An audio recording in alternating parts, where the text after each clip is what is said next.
chocolate swirling in a vat is captivating.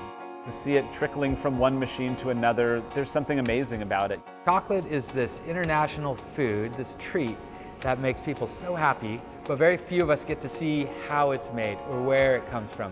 We want to bring chocolate to you so that you can see what happens through all the steps, so starting with the cocoa bean. Those raw cocoa beans that come out of the roaster, they don't look anything like a chocolate bar. And how they get there is amazing.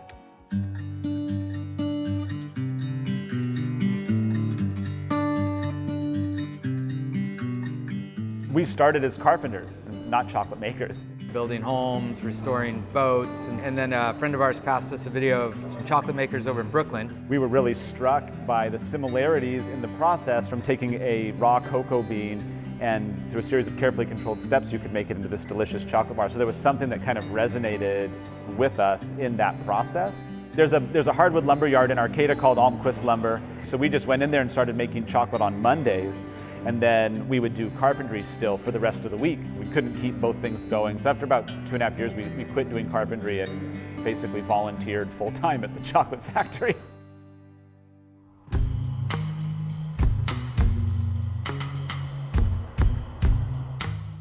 At the time, there was probably 25 manufacturers of chocolate in the United States, period, back in 2010. Quickly, we realized that there was national interest in small batch chocolate, and before we knew it, we were selling our chocolate wholesale to retailers across the country.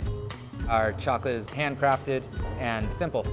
We make our chocolate with just cocoa beans and cane sugar. There's no off-source cocoa butter, there's no lecithin, and there's no vanilla in it.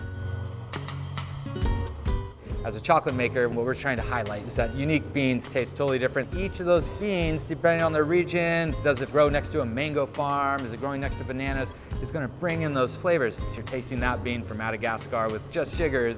That was nuts. First step, obviously, is sourcing great cacao, and we're producing consistent quality chocolate. As we're sorting through the beans, the bulk of what we're removing are poor quality beans. Those kind of things are looked at by our human eyes. A couple people hand sorting the beans is actually quite efficient, and it really just gives us that first opportunity to make sure that the raw ingredient is looking as it should. The beans all get roasted to bring up that cocoa base note and really develop the flavor. It's our first chance as a chocolate maker to put our Dick Taylor fingerprint on our bar. After the beans are roasted, then we remove this little paper-thin shell, and what we're left with are cocoa nibs. So they're ground into a paste called liquor. They're mixed with sugar. They're refined. And then the last step. Conching is an extended mixing or stirring under heat. And they're molded and then packaged and sent around the world. What's fun with chocolate is playing with flavors. Chocolate goes so well with inclusions with black figs and sea salt. People like a little crunch in their chocolate, so we buy these great almonds and we coat them in our dark chocolate, and then we also do these tart cherries coated in our dark chocolate. We spent a lot of time developing a retail front end that would also be a kind of a cafe, which would give us the ability to make confections, to make pastries, and all of those kind of things featuring our chocolate. Packaging is very important, and we're simplifying chocolate. And so we simplified the paper, so natural white linen paper, just a simple pen and ink illustration. My brother illustrated the whole boatworks. The boatworks also ties us to location, Humboldt Bay, where we make chocolate, a destination for people to see how chocolate's made.